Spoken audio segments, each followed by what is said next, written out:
Did you realize that if you eat liver and egg yolks, you can actually improve a fatty liver? Yeah, let me explain. Now, beef liver, or any liver for that matter, and I'm talking about grass-fed, not your commercial liver, and egg yolks have choline. Now, choline is in the family of B vitamins. It's not really a B vitamin because it works with the complex, but if you're deficient in choline, that could set you up to actually cause a fatty liver. So choline is very essential to keep the fat out of the liver, and other things can cause a fatty liver as well. Consuming too much sugar, refined carbohydrates, especially fructose.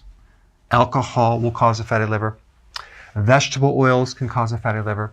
But the second cause of non-alcoholic fatty liver disease is a deficiency of choline. So the majority of choline in the body is there to make these membranes in the cell. It's also intimately involved in brain function. So if you don't have enough choline, your memory can suffer, your mental acuity can suffer. Also, if a woman is pregnant and they're deficient in choline, you can have problems with the brain development. So choline is very important in the nervous system, the brain, and cellular membranes. These are two other B vitamins, folate and B6. If you have enough folate and B6, the need for choline will be less. If you're deficient in folic acid and B6, you'll need more choline. But I do want to make a note. One of the best ways to determine if you have a fatty liver is to take an ultrasound of the liver, and you can actually pick it up real fast. But a much simpler way is just to look down. If you see that you have a gut, chances are you have a fatty liver. So you want to start consuming foods high in choline. Okay, egg yolks. I consume 4 eggs every single day. I make sure that they're organic, pasture raised, not pasteurized, pasture raised, very important. I usually get my eggs from the farmer's market. Liverwurst. I put a link down below of a great company, US Wellness Meats, that has an incredible liverwurst that has also not just liver, grass-fed, but it has heart and kidney as well. Poultry, meat in general, cruciferous vegetables. So for those of you that don't like liver or you're vegan, you can consume more cruciferous vegetables to get your choline. Peanuts.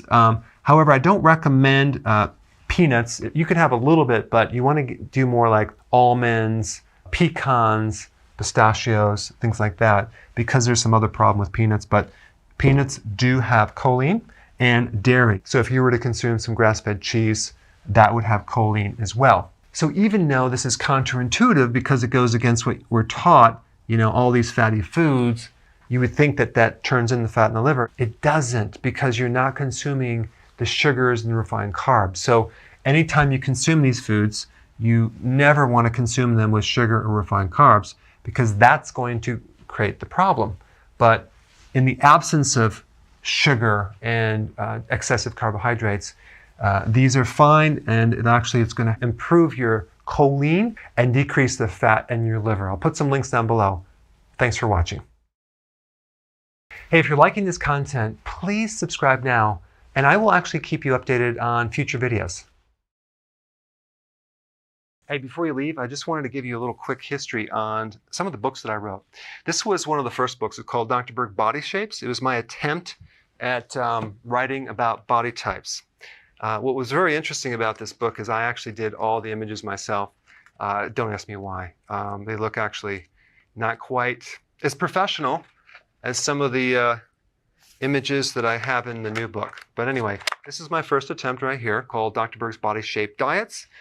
And then I wrote a book more extensive called The 7 Principles of Fat Burning. I don't even have a copy anymore, actually, because it's outdated. The next book, I put about 1,000 hours into this one right here, called The New Body Type Guide. Major updates on the body types. I put a lot of energy into this. It has professional images, graphics, all sorts of things.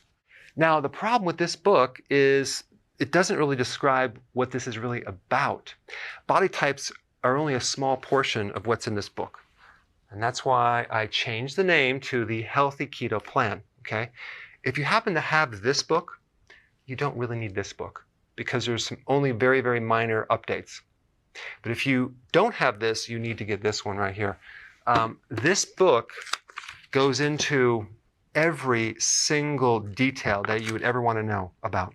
It goes into the 7 principles of fat burning. It goes into hormones, the body types, the basic keto plan. It goes into intermittent fasting. I talk about the 10 fat burning triggers and blockers and fat burning strategies with a lot of details in every single chapter. I go into body issues that interfere with losing weight. There's very few people that just have a weight problem. They have a lot of body issues, whether it's sleeping problems, stress problems, inflammation, menopause. I cover that extensively in this book. Then I talk about how to get rid of stress, and I show you a technique. Then I get into exercising. And then I have a lot of really good recipes in this book as well. So this is a good reference guide. On my website, if you get this book, you get this one free.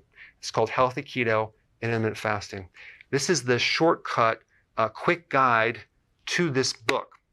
And the reason I created this book is to have you, within 45 minutes, learn how to do keto, okay, in intermittent fasting, exactly what you need to do. Then you can fill in the blanks with this book right here. So right now I'm doing a special. If you get this book, you get this one totally free, or you can go to Amazon and get these individually. So I just want to clarify the difference between this book and this updated one right here. If you don't have this, you need to get this right here.